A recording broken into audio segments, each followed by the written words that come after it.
Adjectives improve English vocabulary. නාම විශේෂණ ඉංග්‍රීසි වචන මාලාව දියුණු කරගන්න. English Language Laboratory Learn English as English Lesson 34. අද පාඩම් වෙනවන්නේ ඔබගේ වචන මාලාව දියුණු කර ගැනීමේ පහසුම ක්‍රමවේදයක් වෙනුවෙන්. භාෂාවක ව්‍යාකරණයේ ඇටසැකිල්ල නම් ලස්සන රූපයක් ඇඳීමට අවශ්‍ය සියල්ලම සැපෙන්නේ භාෂාවේ විශේෂණ වලින්. නාම විශේෂණ සහ ක්‍රියා විශේෂණ. Adjectives. We use adjectives to describe nouns. Simple adjectives are usually kept before the noun. We always compare outside world with the image of the world we have created in our mind and talk about the real world. නාම විශේෂණ නාමපද විස්තර කිරීම සඳහා අප යොදන්නේ නාම විශේෂණයි. සරල නාම විශේෂණ පද නාමපද වලට මුලින් යොදනවා. අප සිතේ මවාගත් ලෝකයේ රූපයන් සමග බාහිර ලෝකයේ රූපයන් සංසන්දනය කරමිනුයි නිරතුරුව අප කතා බහේ යෙදෙන්නේ.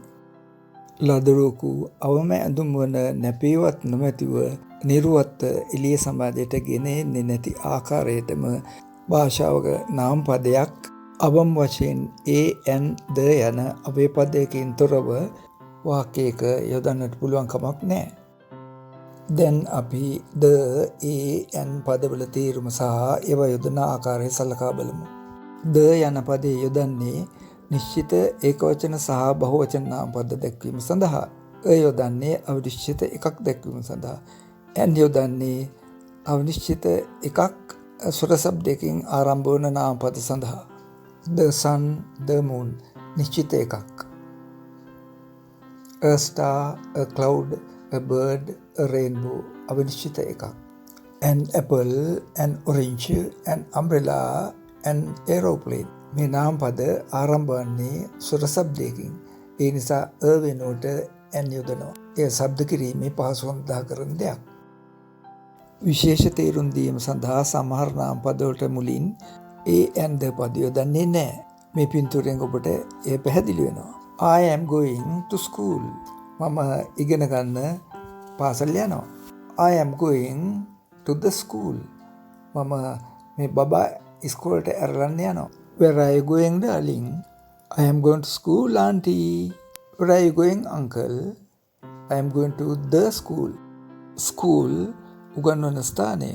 The school ගොඩනැගිල්ල. Where are you going, uncle? I am going to hospital. Where are you going? I am going to the hospital with my grandpa. Hospital රෝගීන්ට ප්‍රතිකාර කරන ස්ථානය. The hospital රෝහල් ගොඩනැගිල්ල. Where are you going? I am going to the market to collect tax. Where are you going? I am going to market to buy some things. The market වෙළඳපළ පිහිටි ගොඩනැගිල්ල. Market වෙළඳපළ. The cow gives us milk. The cow ලොව සියලුම එළදෙනු. Sri Lanka is in the Indian Ocean. The Indian Ocean. නිශ්චිත එකක්. ඔබ 100% නිවැරදිවම and ද පද යෙදීම ඉගෙන ගත යුතුයි.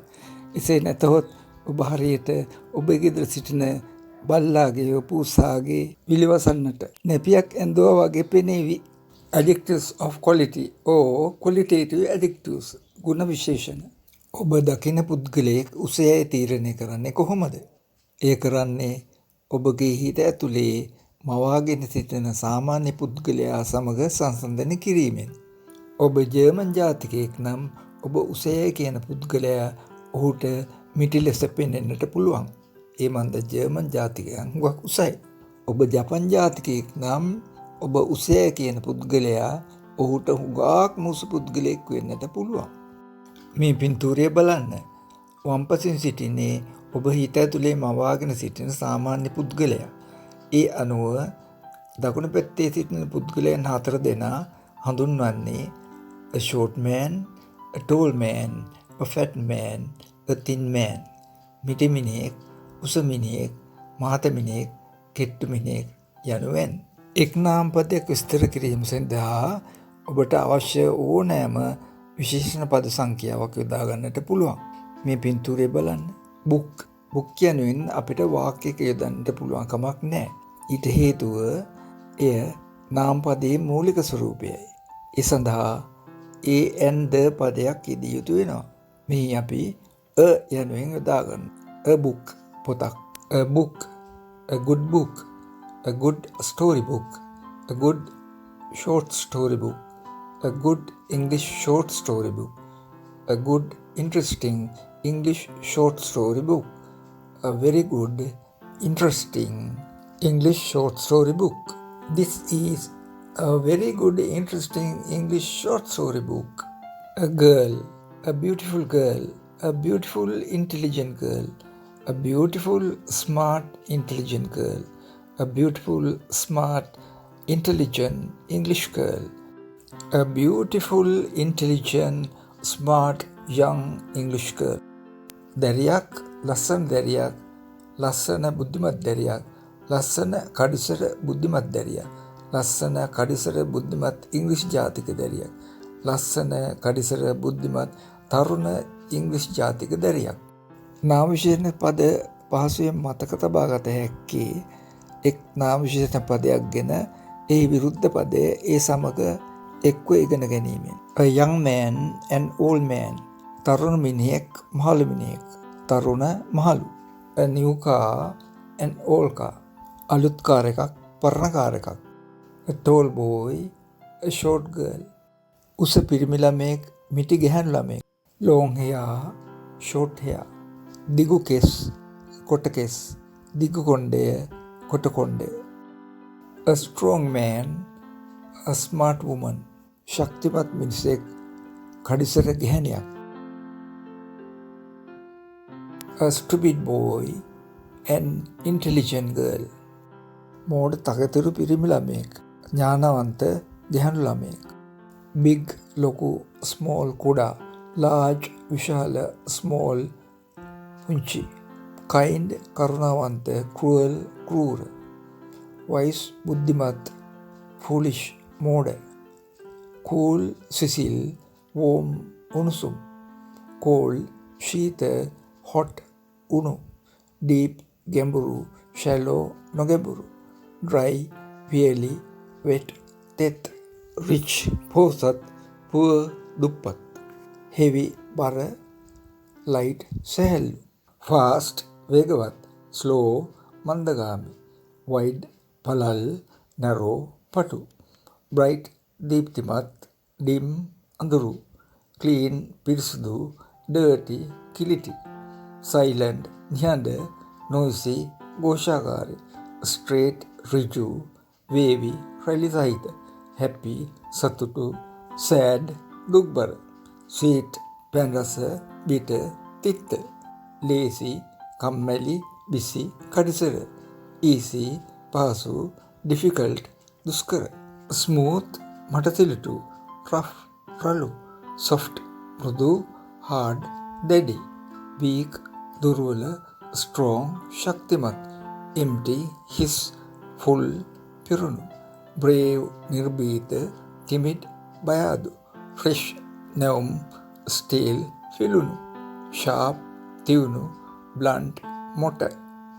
ancient පෞරාණික, modern නූතන.